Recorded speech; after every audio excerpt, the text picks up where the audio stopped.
Ladies and gentlemen, brothers and sisters, friends, enemies, and comrades, I hope you're doing well wherever you are. This is Kenya Revolutionary. I won't stay here for long today because I pretty much say what I said about this issue, but more reports are coming out regarding this whole justice, in the quest of justice for Albert Ojwang. As you know, this was a young man who was a teacher in his constituency. And apparently he just had a son sorry, a baby. Let me just put it that way. And he was active on social media, an activist, and also I'm coming to learn that he was actually part of a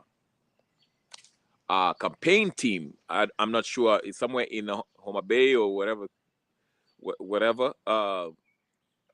that he was working on. He was part of a campaign team. But anyway, the more pressing issue here to me is the method, the way in which he actually lost his life. Now, the police initially told us that this young man committed suicide by hitting his head on the wall. That was the initial report that they told us. Then later on, they're telling us that he died. They found him unconscious in his cell. So any thinking person is wondering, I mean, what happened? Because not only these statements by the police are inconsistent, there's a audio recording of Albert when he was picked up from his house in Migori, I believe,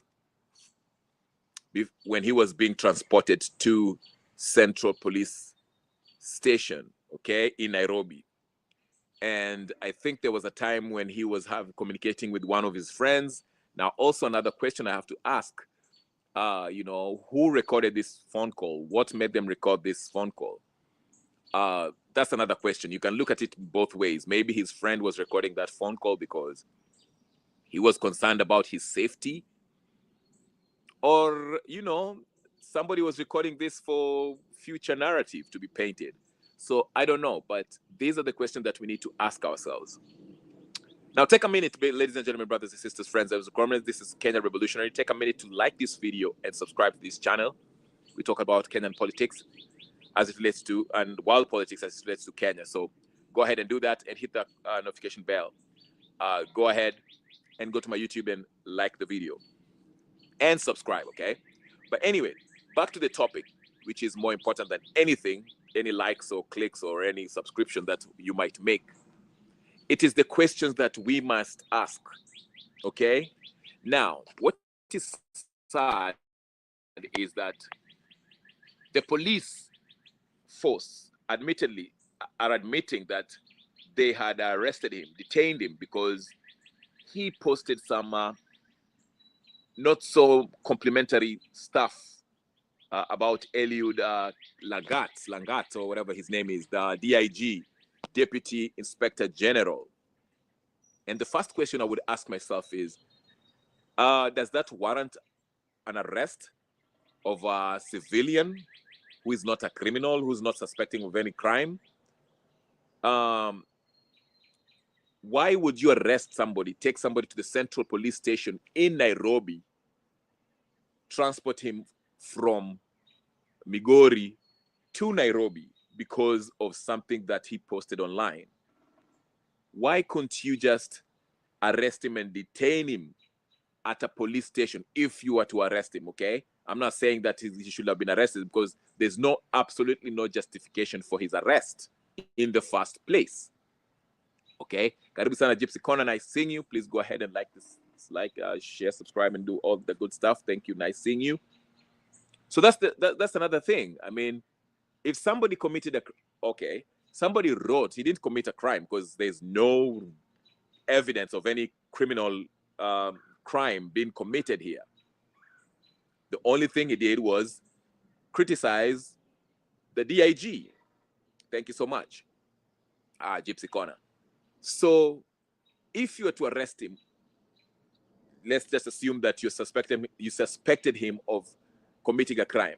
Why didn't you detain him in Migori, the area where he come from? There's no police stations over there, around there. Why did you have to take him all the way to Nairobi, to the central police station in Nairobi? Now, who were the individuals who came for him? That's another question we have to ask. Who are the people who came for him? The officers, because I'm tired of listening to people are talking about IPOA and all this nonsense. Oh, we are investigating. What's there to investigate? I mean, this is clear, pretty clear. I can solve this question, this investigation within 5 minutes. Because number one, we need the names of the people who actually came for him in Migori and transported him to Nairobi. We need the names of those people. Then we want to see if there's any video camera in Central Police Station. We want to see why was he in a cell by himself. The nature of his ninio. Then another thing too, ladies and gentlemen, brothers and sisters, friends, enemies and comrades. There was a lot of, that's why I'm saying this case is so weird to me.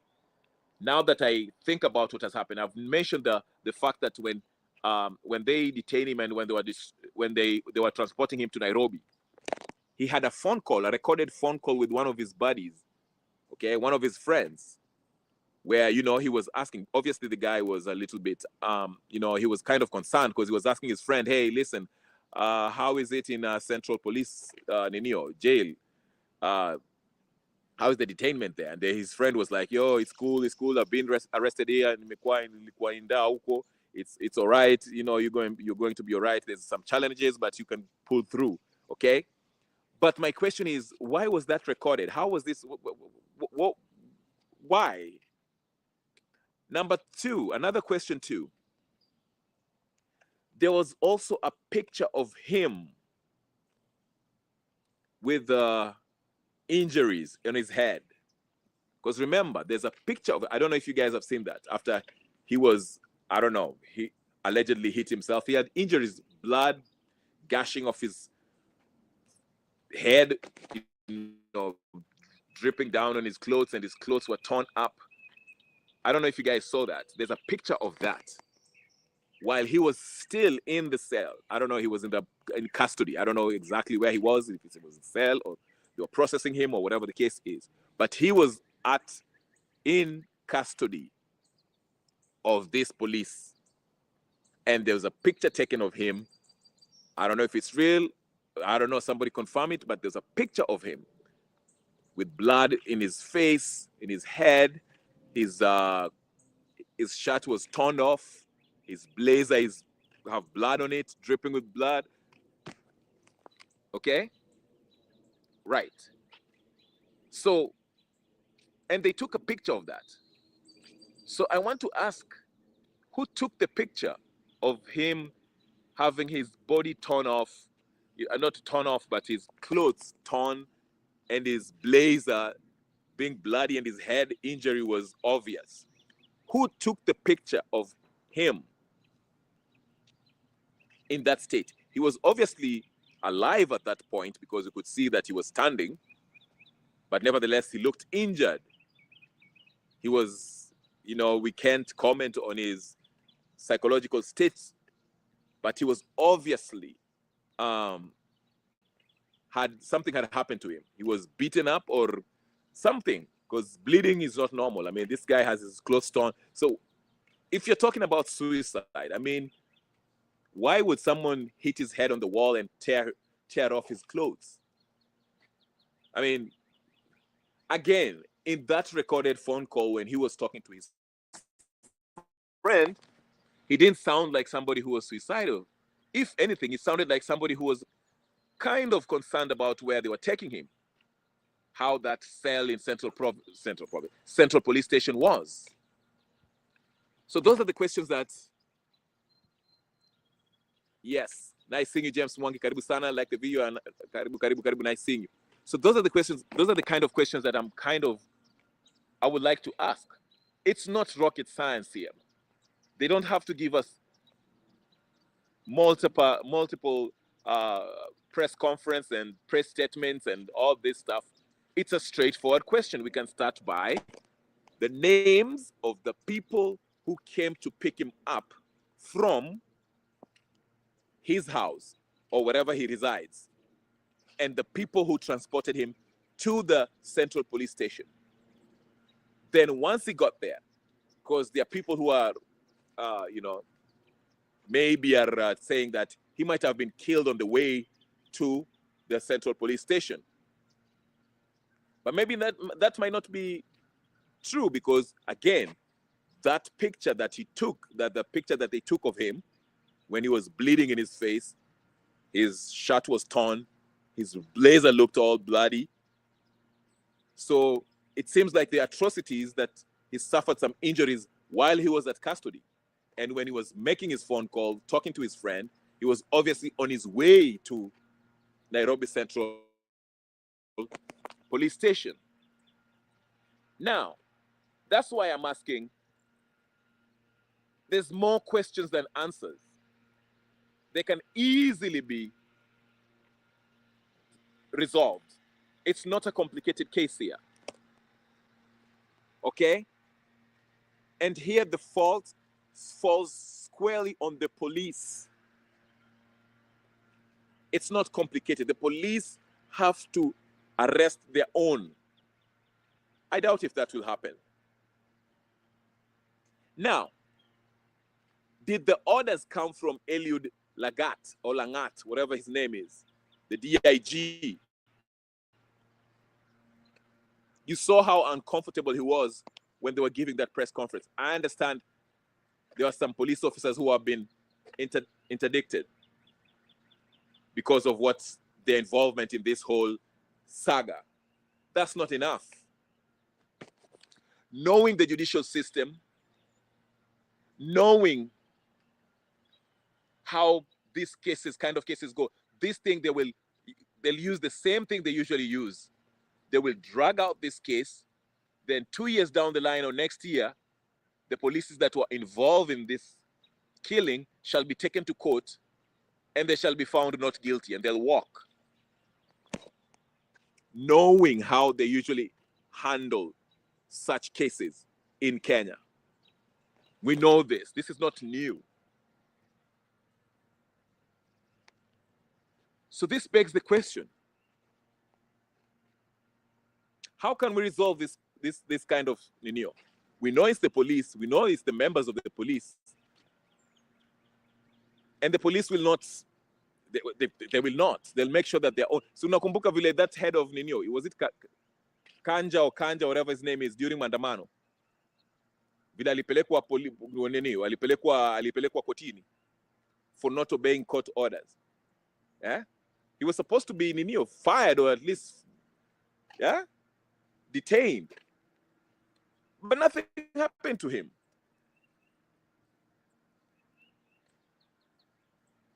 Yeah? Let me see here. Just going to say one of the police officers who transported the body linked some crucial evidence. We don't need IPOA. Huh? What was the evidence? Please tell me. Somebody let me know, because I might be behind on what's been Ninio. And again, I mentioned the loud, noticeable silence coming from the ODM folks. I saw Pio and a clip from Fix the Nation. This guy was sitting there talking about, oh, we should sit and wait for the Ninio investigation to take place. We should be calm. Calm? Remember when ODM was in Mandamano? Eh? This guy was not calm when they were destroying things and burning buildings. And why didn't he call for calm then? When Ongodo Were was shot, why didn't he call for calm then, Mr. Opio and I? Opio and I is an adjudicated lunatic. A lunatic, proper lunatic. Very stupid.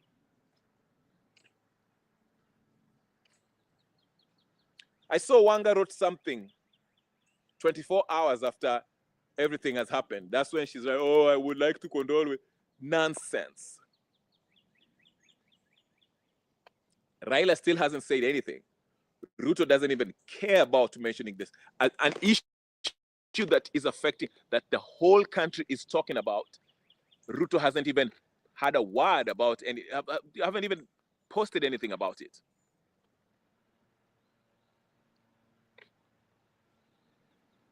An issue that Kenyans are really agitated about, the head of state does not even address it 24 hours after it has happened.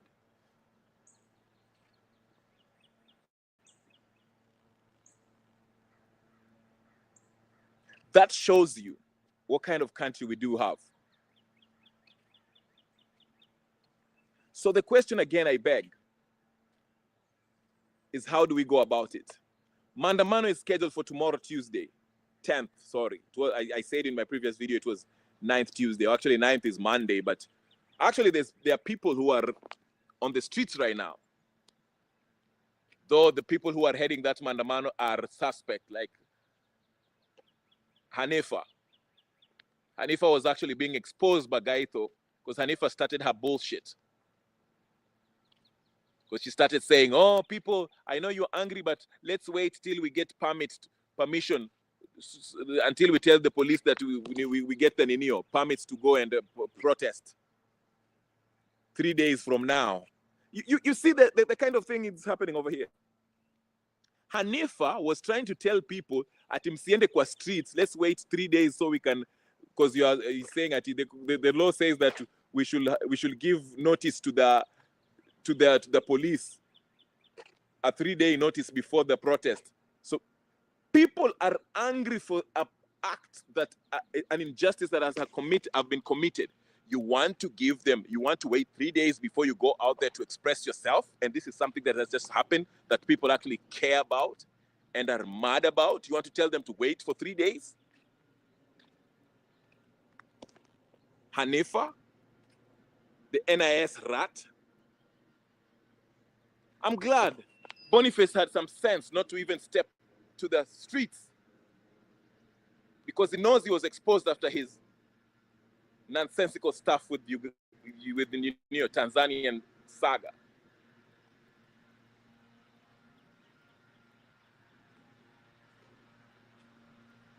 I'm just saying, where are the people that come from, the leaders that come from where this young man came from? Why are they not speaking?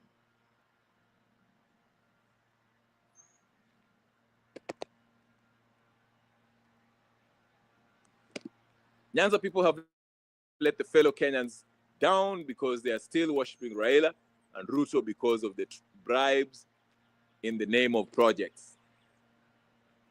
Absolutely. Where is Boniface Mwangi, Martha Karua, Agatha, and ambulance chasers? Oh, Boniface Mwangi and Martha Karua cannot, they will not show up. This is not paying for them. This is a small issue. This is an issue that will not get money in their pockets. You know them, they want cases that BBC have to show up. Eh? George Soros hawezi kuwalipa ati waende wakapiganie maninio. Wapiganie. No. Hiyo ni pesa kidogo sana. Hiyo hata wapewi hawalipwi. Martha Karua and Boniface Mwangi, they only show up when their pay is showing up because Hanifa still wants to build her resume. She wants to build her resume. Aonekane yeye ndiye amejua, yeye ndio mwandamaji mkubwa hapa Kenya. Yeye na afike ile level ya Boniface Mwangi. Unaona? She's still making her name. So she has to pretend that she's part of it, ati she cares. Anataka kwenda kuprotest huko. Wakina Martha Karua hawezi enda hapo watu wapiganie Albert Ojwang. Haezi. George Soros mpaka George Soros akituma hiyo check wataenda. Lakini hii kitu ya pigia watu wadogo, hakuna kitu kama hiyo hawaendi bwana. Hiyo hawaendi. Hapo hakuna pesa hapo. No. There's no money there. Hapo utapata Boniface Mwangi na Martha Karua. No. They're waiting for the big check. Wasikie Suluhu, haya hiyo tunaenda. Museveni, haya hiyo tunaenda.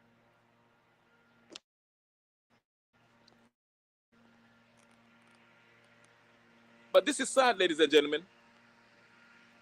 This is sad. And the unfortunate statements by the LSK president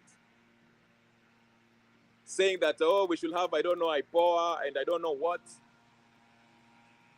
Poleni kwa hiyo makelele iko hapo nyuma.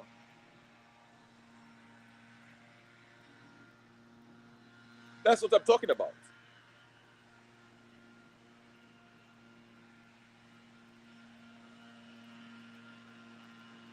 Yes, Brother Benson, I see you. I feel your pain too.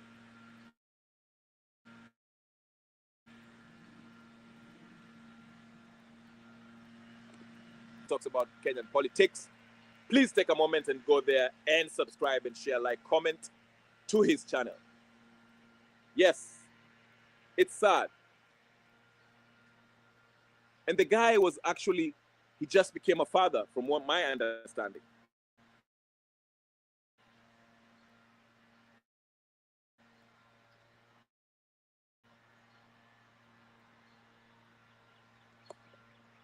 Shi Mariam karibu. Sema wa mama tutokee bila nguo. Hey. Haiwezi kuwa hungry blood suckers wanatulia watoto na sio Mungu anawachukua. Naomba wa mama we take action. Haya.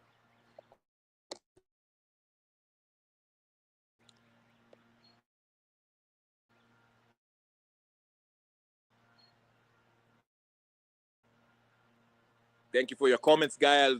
I'll be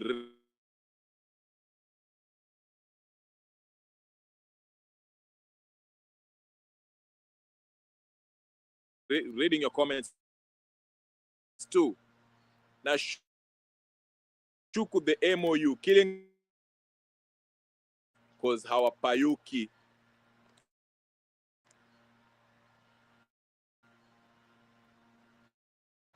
Hawapayuki vile walipayuka time ya Were. Absolutely. There are real Kenyans who have been along Central Police Station. They eat tear gas. Oh, so imeanza. Ngoji kesho.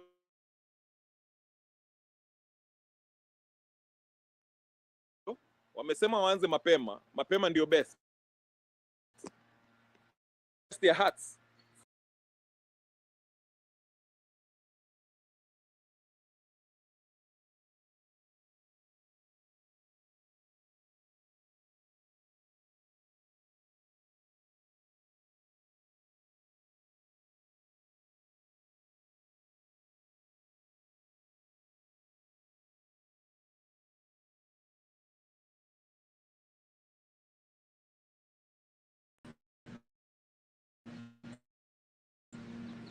Poleni guys, I'm getting attacked. You know how it goes. The usual suspects. Unajua kuna watu wengine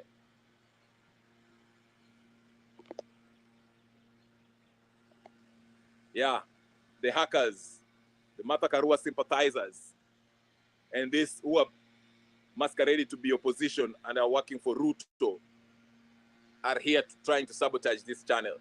They try to sabotage this stream. So let's stay vigilant. Okay? We shall be vigilant. We are not going to Ninio. Yes. Wanajaribu to slow down the stream, and they are working on it right now. Freaking cowards. But we shall speak the truth.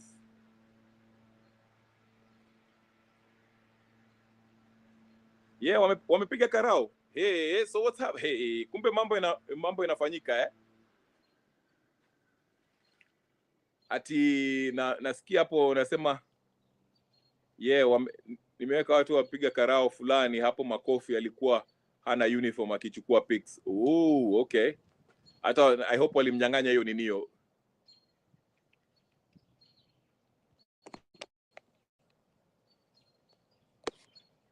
Ay. Okay.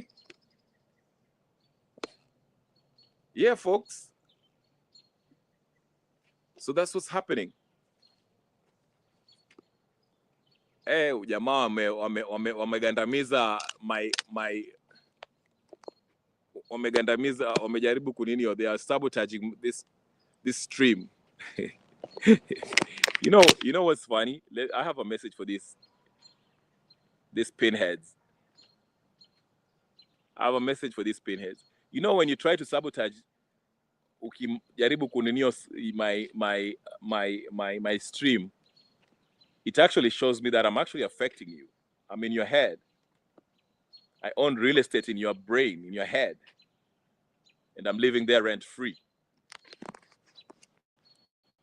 So go ahead. So yeah, apparently there are people who already wako ninio, wako gangari, wako hapo DCI. And tomorrow, really, ladies and gentlemen, brothers and sisters, tomorrow, inasemekana kesho sasa maandamano yenyewe. Kesho maandamano yenyewe inaanza nationwide. It's supposed to, you know.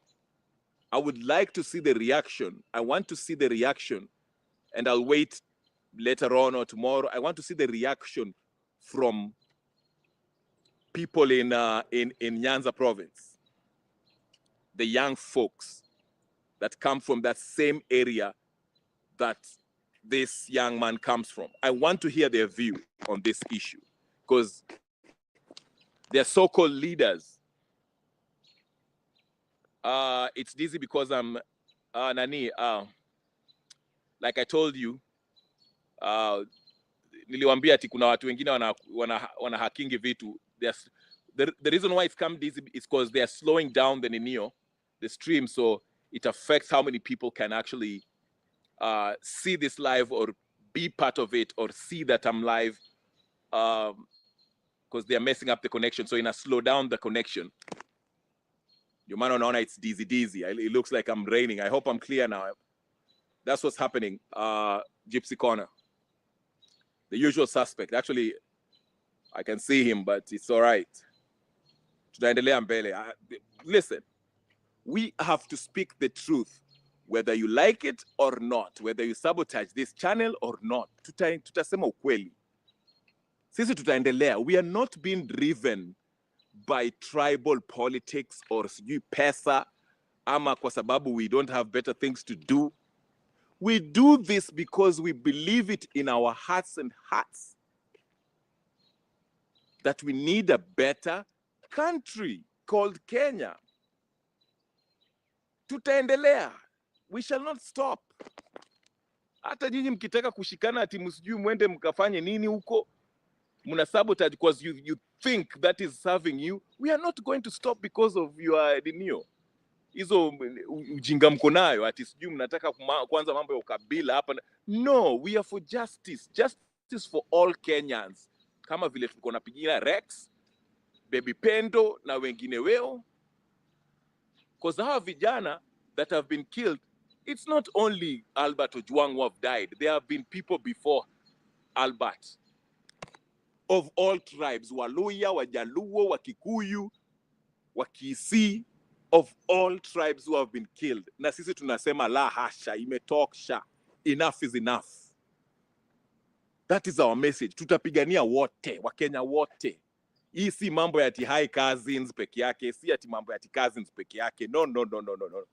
We are above that. Sisi Wakenya wote ni cousins, because we are patriots. We believe in this country.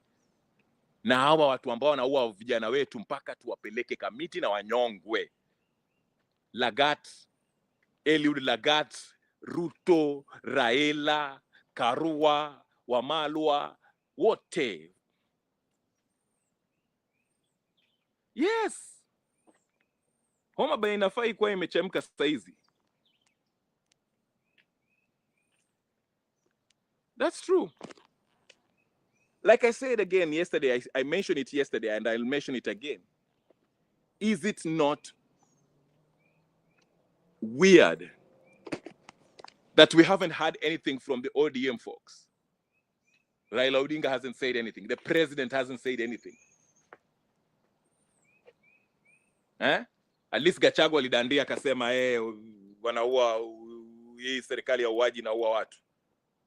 Playing politics. This is embarrassing. A national issue, an issue that is affecting all Kenyans, all the country are complaining about. Our people are out there protesting about. You're not addressing the issue. A whole rais is hata mimi mnanishangaza saa nyingine, mnanishangaza. Exactly. Why are they You know, let me tell you something. Somebody told me, I was having a discussion with somebody, and they brought up a theory. I'm not quite sure if I'm buying the theory, but they said something. They say this.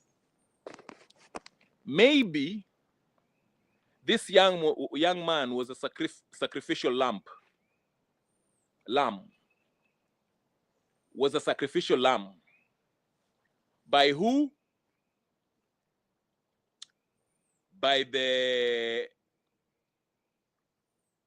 ODM faction.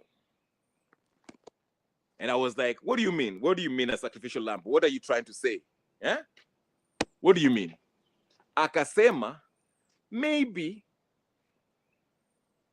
given the fact that he was part of the campaign of a hotly contested political battleground in Homa Bay, his death is going to be used to try to maliza hii MOU between Ruto and Raila. I saw that as a stretch. I didn't quite agree with it. I don't necessarily agree with it, but it's a possibility. Could the death of Albert Ojwang be the reason for the MOU between Raila Odinga and Ruto ishe? Or are they what were ODM, they'll stick it out? Wataendelea tu wakae hapo. Kwa sababu I'm sure obviously on the ground, that's why I'm waiting for tomorrow to see the reaction, because there's a scheduled maandamano that's supposed to be happening tomorrow. So I want to see the reaction from the Luo Nyanza part of Kenya. The youth, how do they feel about the death of Albert Ojwang? This unfortunate death. How do they feel about it? Shimariama anatuambia, imagine ati atoke all the way from Voi to Homa Bay, aje ajiue kwa police cell. Hata mtoto wa Nasari hadanganywi kiasi hicho. Absolutely. There's no way. Just we will revisit them. It might be today, but tomorrow we will, when we grab power, we are documenting everything. Absolutely. But why the only child of a poor man? Why not their kids, his lineage? Imekatika hivyo. Absolutely.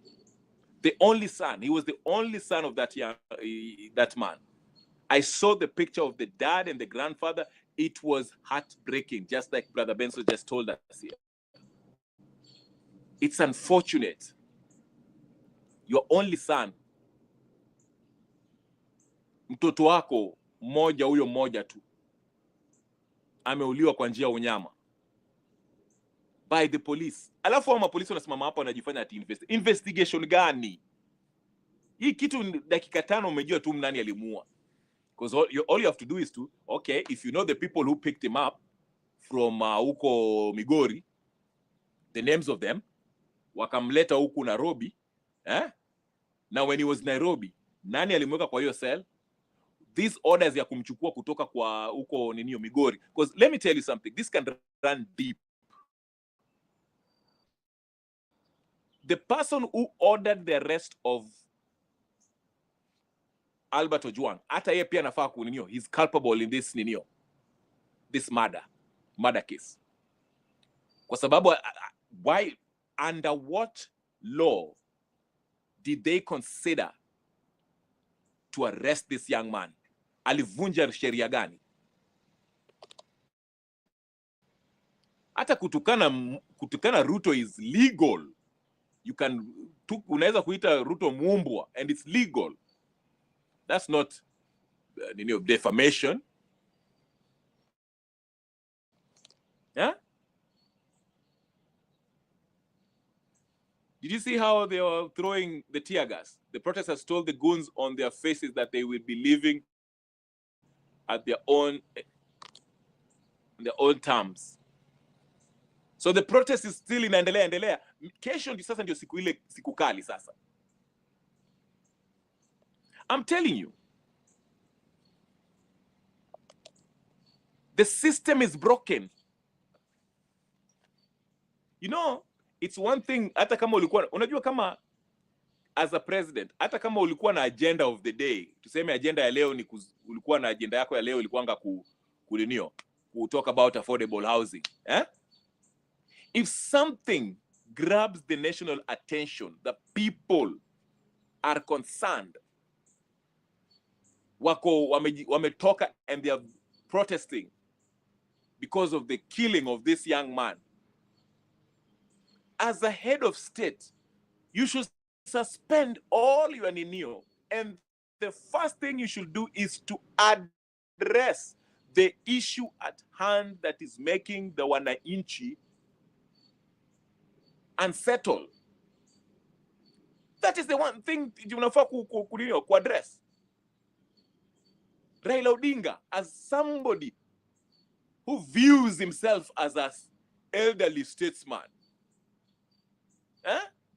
the first thing today, even if kama jana ilipita hivyo na hukusema kitu, the first thing that you should issue is a statement. Ungetoa a statement within 1 hour of this young man's death. Then leo ungekwanga na press conference.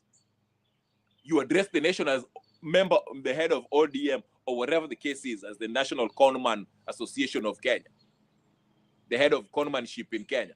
Who address nation useme, I'm not happy with this. At least pretend that you are concerned, given your stature. Lakini nyinyi hamkusema, kimya, mmenyamaza. Which suggests something more sinister. I suspect the death of this young man, Albert Ojwang, runs deep. It doesn't stop with Eliud Lagat. Hii kitu inaenda deeper. I won't be even surprised if Wanga and Raila is also behind this thing. ODM at least.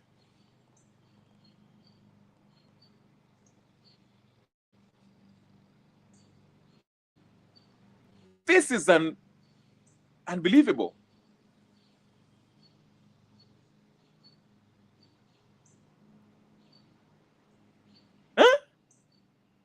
And let's be watchful of our kina Hanifa. Let's not give them attention. Our kina Hanifa wanataka kuhijack hii protest. Hii protest inataka kuhijackiwa na kina Hanifa. Wanataka, unajua wakina Hanifa, these are government employees who are put there to control the crowd. Wananchi wakiwa na hasira na wanataka kuprotest, wanataka wakuja wa hijack hii ninio sound, wajifanya ati hao ndio the face of the face of the protest. Ndio maana unaona anataka sasa anajifanya yeye ndiye ana control when do people protest, where and how. Bebeni maji, sijui tuendeni, sijui pale, sijui tuende pale.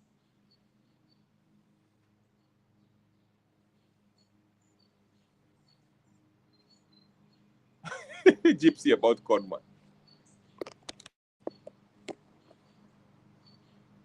Nasikia. Tujichunge sa let's be wary of these people who are coming in wanataka kujifanya ati hao ndio wana control hii maandamano. kama vile wakina Kasmuel walikuwa wanajifanya wanaicontrol. I'm glad wakina Kasmuel na Morara have a sense to keep quiet and not even involve themselves in this maandamano, at least for now. Nasikia Kasmuel alijaribu kuingia to the X spaces at yeye pia aongea wakamchuja. I'm so glad. Si Kasmuel but Morara.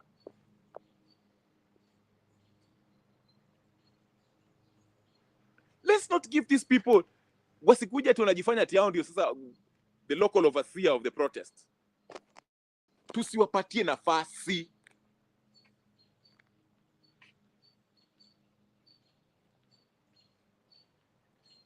I'm glad again Boniface Mwangi akona as common sense, hakujitokeza huko anaenda kujipeleka huko ati anajifanya na ile kierere yake ya upuzi. I'm glad.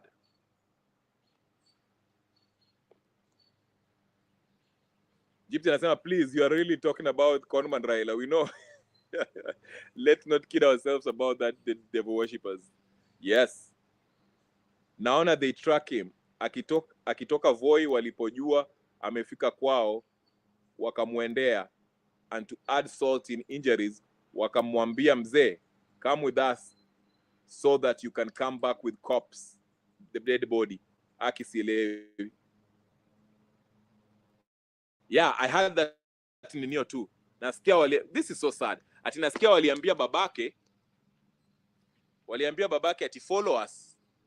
Once they arrested the son, waliambia babake ati follow us because we need you to pick up the body Neo tukishamalizana na yeye. Shi Maria anacheka. Yeah, Morara nasikia alijaribu kuingia kwa X when yesterday people were talking about how wataenda maandamano. Akajaribu kuingia wakamchuja. Hizo jokes zake took it too far. I'm glad that to some extent majority of Kenyans they have detected our NIS ninio, hawa watu wanafanyia NIS kazi, the government. Hawa kina Kasmuel wakina nini job yao imeisha. They cannot come back and try to pretend that yao pia wanajoin hizi maandamano. They cannot. Siku zao zimeisha. Hawa ni watu ambao walikuwa wanataka instant gratification. Wakaenda wakajoin sijui ODM, wakaenda kujoin sijui nini, inject sijui nini. Kwa sababu they were never about fighting for the Kenyan people.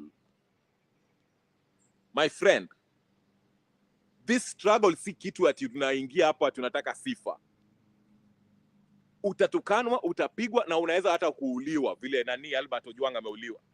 This is a lifestyle time ninio. Hii kazi ni a lifetime. You have to breathe it, live it. Every day, talk about it. Knowing that maisha yako iko hatarini pia. Na don't expect victory in one day. Hii kitu itakaa, hata inaweza kutuchukua ninio 20 years or 30 or even a lifetime. Even Jesus might come back before you even see that liberation. But that does not stop us. We shall continue.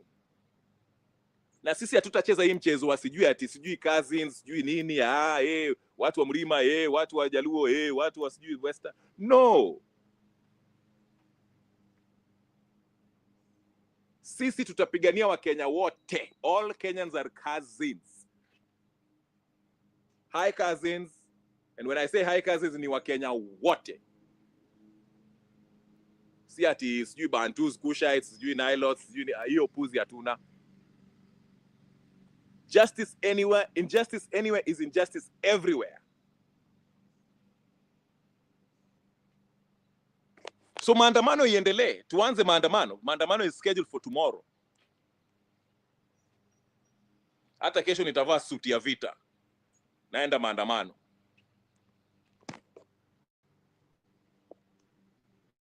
Maria anasema nilikuwa kwa hiyo space, alitoroshwa mbio hakuongea, alienda kufunga.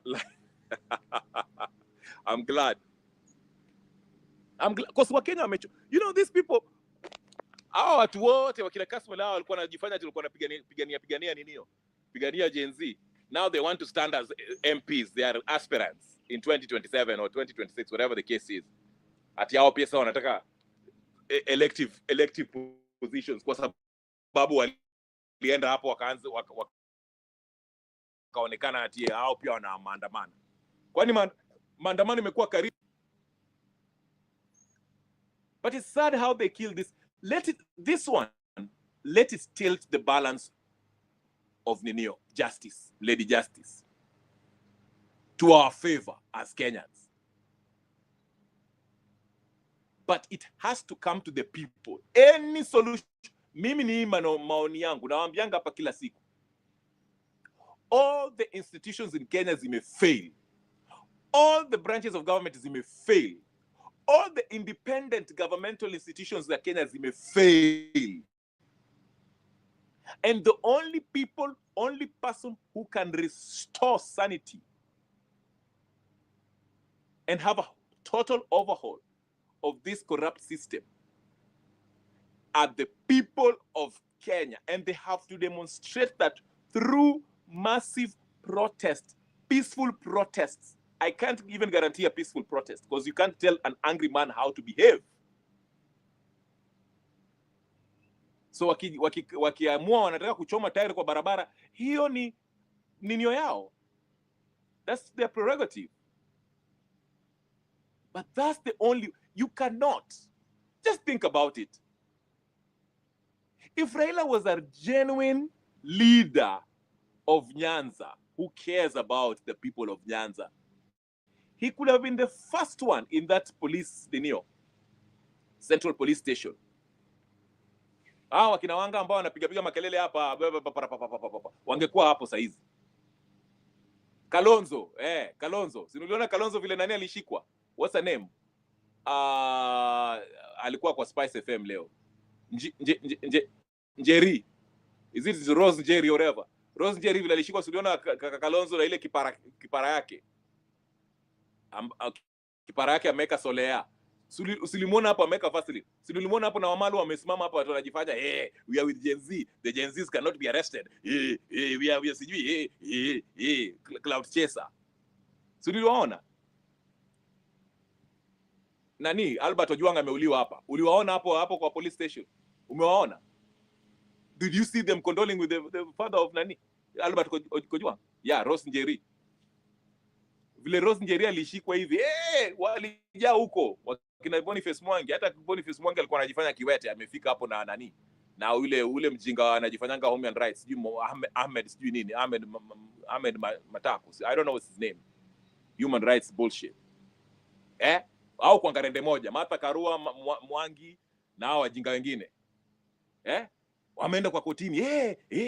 Gen Z, we should stand up with Gen Z.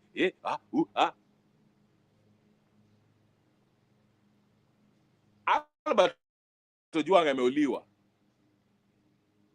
Hakuna mtu amemwendea, hakuna mtu ameenda hapo kwa police station na demand justice. Ni wa Kenya ndio wameenda. Wachana wakina Hanifa. Hanifa wanajaribu, huyo ni cloud chaser. Na Hanifa, let me tell you, Hanifa pia, it's just a matter of time. Wa Kenya pia watamgeuka. Kwa sababu wamemjua. She's just fooling a few people. Very soon utaona wa Kenya watamgeuka. Very soon. Jiulize, wakina Kalonzo wa Malwa, hao ndio kuanga kierere ati hao ndio maloya wanaenda kutetianga watu. Sasa zile majenzi wameshikwa ati we are going to make sure they are released. Sasa mko wapi? Albert Ojwang amenyongwa hapo kwa nini Central Police Station. Mbona mko hapo mna demand the justice? Sinyi pia muingie hapo mkule tear gas mkipigania Albert Ojwang. Yeah? You see the hypocrisy and the pretense by this, these Kenyan conmen and women.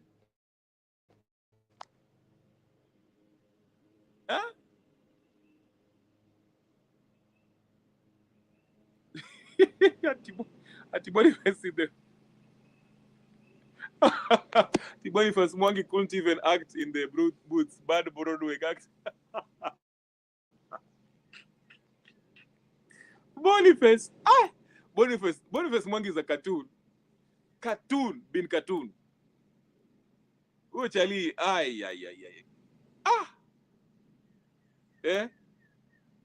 he kept on hitting my foot and massaging it. Hitting my foot and massaging it.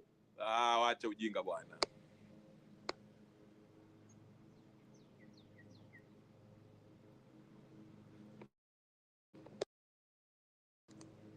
Haya, ati Shi Mariam ananiambia Kalonzo wako Mombasa. Hebu niambie, kuchukua private jet from Mombasa to Nairobi, how long does it take? To fly from Mombasa to Nairobi, how long does it take? Mtu anijibu hiyo swali. Si cares about human rights. Unakumbuka vile ninio ilichomeka Embakasi, vile there was a pipe that ninio ili burst hapo Embakasi na ikaanza kuchomeka. Nani, this useless social bimbo alichukua ndege akaingia kwa ndege, within 1 hour alikuwa Embakasi hapo anajifanya anapatiana mattress na kadhalika. Kama Kalonzo ako Mombasa, this is a national issue. Wacha nieleze. Let's talk about it. This is a national issue that has bedeviling Kenyans. Kenyans are complaining about the gunning down, the killing of the Gen Zs, the youth who are active in politics. So, and Kalonzo was one of the drafters of that NADCO report that ended up being part of the MOU that ODM will enter into Ninio. So if Kalonzo really cared about the death of these youth that have been killed, he should be in the first plane from Mombasa to Nairobi. How long does it take to fly from Nairobi? Mtu aniambie, I think it's less than 1 hour, 2 hours. He should have been at the Central Police Ninio right now.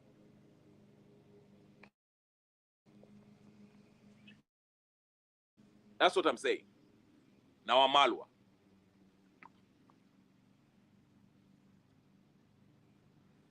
Zainabo Onyona karibu. Yes, ameuliwa, but so tunataka justice. We want justice. We want to bring those people who are, you know, everyone from the person who picked him up. Wale watu walienda kumchukua kwa nyumba yao, kwa nyumba yake, and transported him to Nairobi Central Police Station. All of them should be hanged. Alafu tuingie sasa nani who actually did the beating, ambao alimpiga, and the person who ordered for him to be pelekwa huko Nairobi. Au pia anafaa kunyongwa. That's the kind of justice we want. Utasikia Conman ataingia hapo. You'll see Conman. Hii mambo ikizidi protest ikishika moto, utaona Conman atatokezea ataanza kusema ati they should have compensation. Compensate Albert Ojwang's family. They do not want compensation. Albert Ojwang's family, I'm not speaking, I'm going to purport to be their official family spokesperson, but I can tell you that compensation is the last thing in their minds. They want their son is more helpful than any kind of compensation. Hata ukiwapatia familia yao $1 billion, it will help them live better, but it will not bring Albert Ojwang back.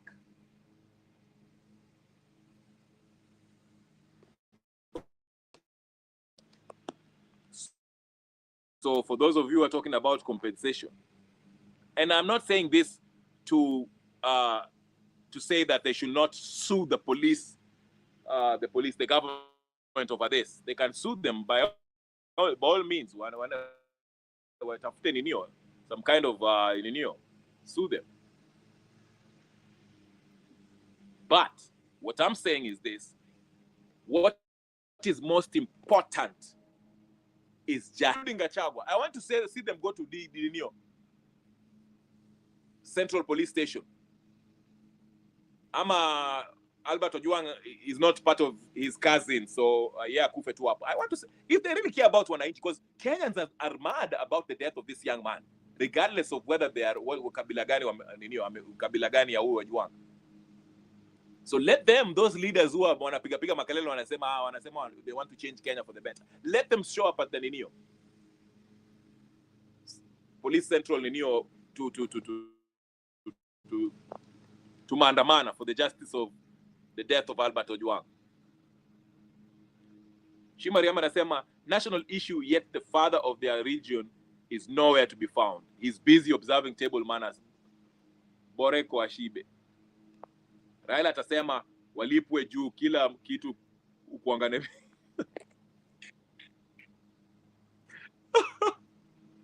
At everything to Raila is business. Of course, all he thinks about is money. The guy has been blackmailing every president since Moi in 1997. So what do you expect?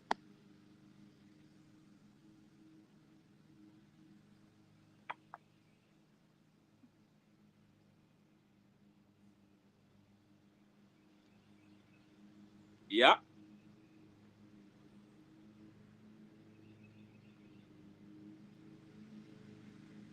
This is sad. But the maandamano tomorrow is something that I'm looking forward to see. Me hata hizi ma press conference that is due investigation, sijui nini. Those are empty words. Unaona? Because we know how the system works. Hizi ni maneno tu ya watu wanaporomoka. There's nothing. That's why mimi nataka maandamano. Wakenya wajitokeze kwa wengi kutoka sehemu zote za Kenya, from Eldoret to Nairobi, Nairobi to Kisumu, Kisumu to Mombasa, Mombasa to Nakuru, Nakuru to Kiambu, Kiambu to Laikipia. By the way, just another news about Laikipia.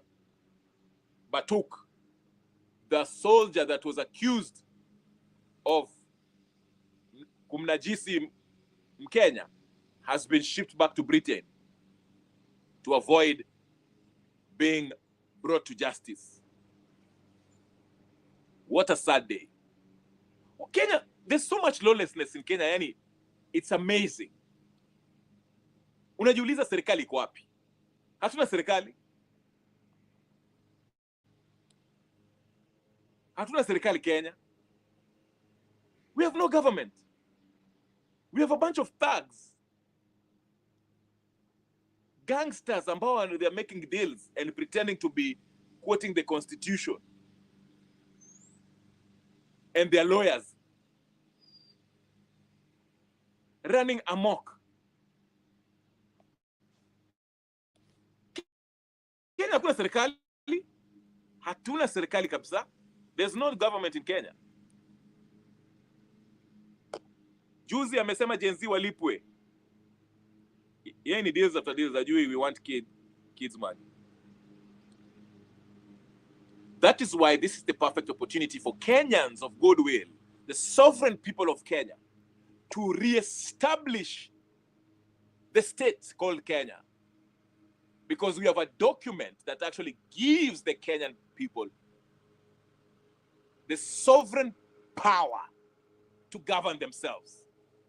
And Ruto has exhibited, demonstrated beyond reasonable doubt that he cannot govern as the head of the state.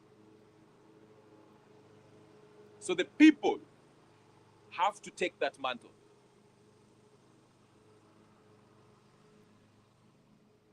Wananchi mpaka wachukue hiyo power back. It is time. It is time, fellas. Ladies and gentlemen. Wakati umefika. Hakuna mambo mengine. Sasa hivi hakuna mambo ya opposition, sijui tusikie opposition, sijui 2027, 2026, sijui IBC, sijui nini. No. Ruto, as the head of the executive branch of the government, the judiciary,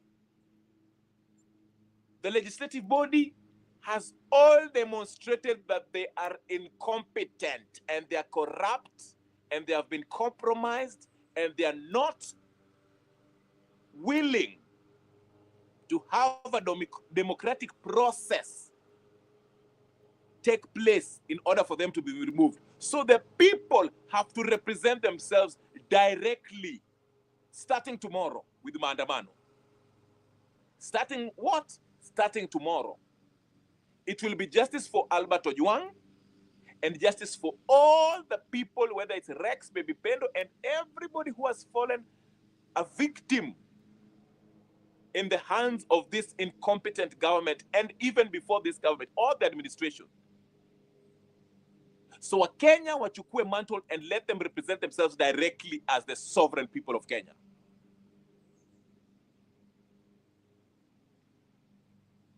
Hakuna mambo ya opposition. Hii upuzi ati opposition, hakuna opposition. Nyote mmefail. All of you have failed Kenyans. Nyinyi ma representatives. Tulienda kura, tukapiga kura, choose our representatives and they failed us miserably. So wakati umefika, Wakenya wajisimamie wenyewe, wajitegemee wenyewe. Let Kenyans solve this case ya Albert Ojwang wenyewe. Since hawa mapolisi wanataka kutuenjoy DCI na opposition nyingine.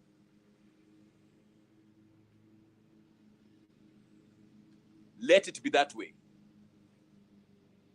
Ladies and gentlemen, brothers and sisters, friends, enemies and comrades.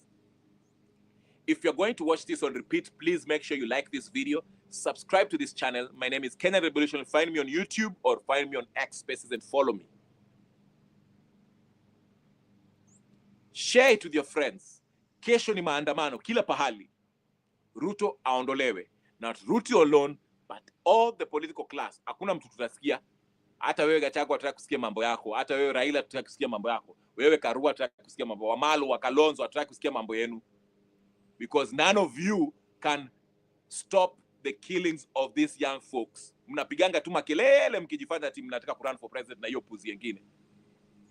But nothing is happening. So tunataka wananchi are taking the mantle. They are taking back their power, their sovereign authority that is given by them, by the constitution, the document that we agreed upon to be the contract of the people, by the people, of and with the people.